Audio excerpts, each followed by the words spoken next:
हवा में ताश का महल नहीं बनता, रोने से बिगड़ा मुकद्दर नहीं बनता। दुनिया जीतने का हौसला रख ए दोस्त, एक जीत से कोई सिकंदर नहीं बनता। तो प्यारे बच्चों, जो भी महान व्यक्ति हुए हैं उन्होंने एक बात कही है कि जब भी आपको कोई सफलता प्राप्त होती है तो तुम्हारा जो टारगेट है वो किसी दूसरे क्षेत्र में चला जाना चाहिए। एपीजे अब्दुल कलाम आज़ाद ने भी कहा है कि एक सफलता मिलने के बाद आराम मत करो, क्योंकि जब हम एक सफलता मिलने के बाद यदि आराम करते हैं और निश्चिंत हो जाते हैं तो अगली बार लोग हमारी उस सफलता को केवल हमारा तुक्का समझेंगे। तो लगातार प्रयासरत रहें।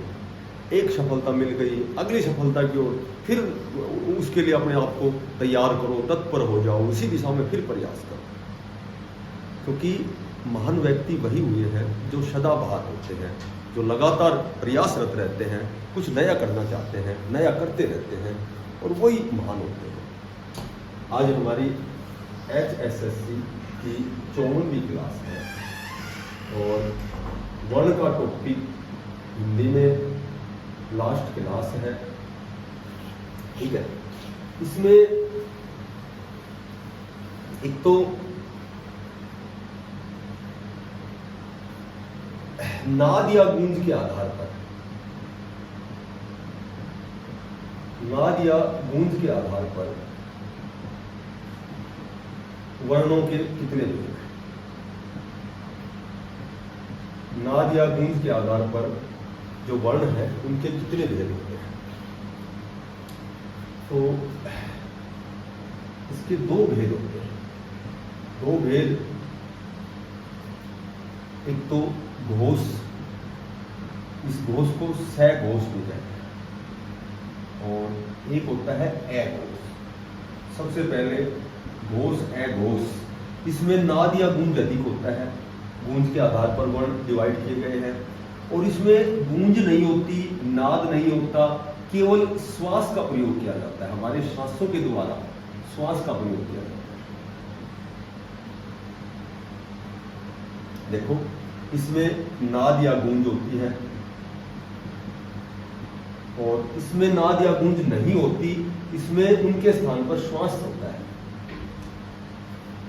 सघोष या घोष, इस तरह का एग्जाम में क्वेश्चन आता है। ये 31 होते हैं, ठीक है, और ये अघोष है, ये 13 होते हैं। टोटल वर्ग हमारे कितने हैं? 5 वर्ग हैं।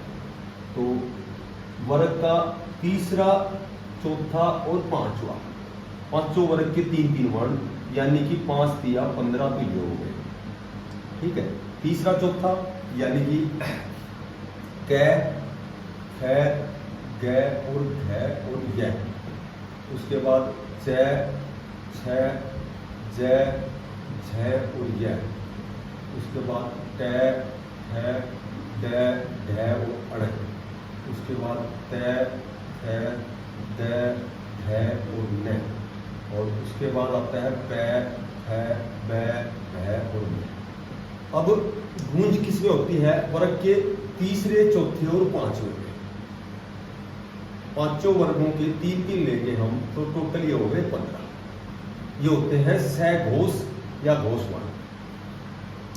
उसके बाद सभी स्वर, टोटल स्वर हो गए हमारे पास 11, हो गए 26। उसके बाद अंतस्थ व्यंजन हो गए य, र, ल, ये हो गए 4, 30, और एक हो गया पुष्प व्यंजन है, तो टोटल ये होते हैं 31।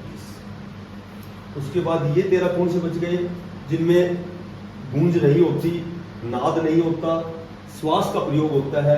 ये वर्ग के पहले और दूसरे, फर्स्ट और सेकंड। टोटल ये हो गए 5 दूनी 10, और उसके बाद में 3 हो गए स, और स। तो टोटल घोष और अघोष 31 घोष हो गए और 13 अघोष हो गए। ये वर्ण है जिनको हम नाद या गूंज के आधार पर इनको डिवाइड करते हैं। 2 भेद होते हैं इसके। उसके बाद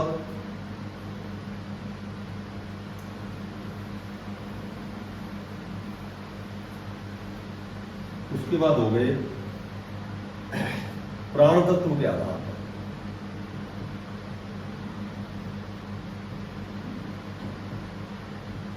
प्राण तत्व के आधार पर वर्णों के वही दो भेद होते हैं, दो भेद होते हैं। ये दो भेद कौन कौन से हैं? एक तो हो गया अल्पप्राण और एक हो गया महाप्राण। अल्पप्राण और महाप्राण। अल्पप्राण एक तो अल्पप्राण जो होते हैं इनको बोलने में आसानी होती है, और जब इनको हम बोलते हैं तो वायु जो है, जो प्राण वायु है, हमारे मुख से बहुत ही कम निकलती है। ठीक है, क्योंकि इनको बोलने में संघर्ष करना ही नहीं पड़ता, और जब संघर्ष नहीं करेंगे, आसानी से बोला जाता है, तो उससे उन वर्णों को जो हम बोलते हैं तो जो हमारे मुख के अंदर जो प्राण वायु है वो कम निकलेगी। महाप्राण होते हैं जिनको बोलने में अधिक समय लगता है, और हमारे मुख से जो प्राण वायु है अधिक निकलती है। मैं लिख देता हूं कि इनको बोलने में संघर्ष करना पड़ता है, और जो वायु है यह मुख से अधिक निकलती है।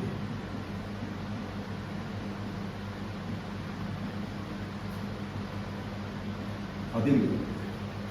अल्पप्राण संघर्ष नहीं करना पड़ता, जबकि ये वर्ण आसानी से बोले जाते हैं, और जो वायु है यह हमारे मुख से, वायु मुख से कम निकलती है, कम निकलती है। ये होते हैं 20 और ये होते हैं 15, क्योंकि स्वर और व्यंजन 11 और 33 44 से होते हैं। अब अल्पप्राण में टोटल व्यंजन 33 होते हैं जैसे, ठीक है, तो ये दो कौन से बढ़ गए? मैंने कुल वर्ण 52 बताए थे आपको। तो अल्पप्राण तो प्रथम, तीसरा और पांचवा होता है, ठीक है, तो 5 वर्ग हो गए, तो ये हो गए 5, यहां लिखता हूं मैं, ये हो गए 5 तिया 15, ठीक है। पहला, तीसरा और पांचवा अल्पप्राण, पहला, तीसरा और पांचवा, पहला, तीसरा और पांचवा, टोटल हो गए 15। उसके बाद इसमें एक तो ये कर सकते हो ये रह लेवल, बिल्कुल ये रह लेवल 4 हो गए, ठीक है। उसके बाद एक इसमें जैसे मैंने बताया था कि एक तो ये डे और ढे होता है, और एक होता है डे और ढे, ये नीचे बिंदी आ जाती है, ये दोनों अलग से हैं। ये 44 वर्णों से एक्स्ट्रा है जो 52 वर्णों में शामिल है। तो ये डे है, ये तो इसमें अल्पप्राण में आएगा। ये टोटल 15, 4, 19 और 20 हो गए।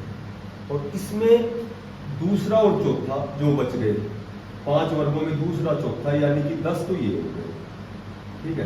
तो उसके बाद में इसमें वो चारों आएंगे, से और है, उस व्यंजन 4 आ गए, 10 और 4 14, और एक जो हो गया मैंने बताया था ये डे आता है अल्पप्राण में और ये डे आता है महाप्राण में, तो एक ये डे आता है, तो ये टोटल हो गए, ठीक है। प्राण तत्व के आधार पर यदि बाय द वे पूछा जाए कि ये तो केवल व्यंजन हो गए, जैसे वहां तो उसमें तो हमने उसमें घोष है, घोष में स्वर भी शामिल किए थे, तो इनमें यदि स्वर पूछे जाए 11, वो स्वर कहाँ प्रयुक्त होते हैं, स्वर कौन सी कोटि में आते हैं, तो हम अल्पप्राण की कोटि में बताएंगे, तो हम बताएंगे ये हो गए 31। स्वर पूछे जाए स्वर अल्पप्राण है या महाप्राण, तो हम कहेंगे स्वर अल्पप्राण है, क्योंकि स्वर आसानी से बोले जाते हैं, और जब बोलते हैं तो जो हमारी वायु है मुख से वो बहुत ही कम निकलती है। तो मैंने बताया है इस क्लास में एक तो प्राण तत्व के आधार पर अल्पप्राण और महाप्राण, और नाद या गूंज के आधार पर घोष और अघोष, ये 4 चीजें तुम्हें ध्यान रखनी है कि वर्ग का कौन सा किस में इंक्लूड है। और एग्जाम में क्वेश्चन पूछा जाता है कि वर्ग के दूसरे और चौथे वर्ण क्या कहलाते हैं या किसकी कोटि में आते हैं, तो ऑप्शन में हमें महाप्राण मिलेगा।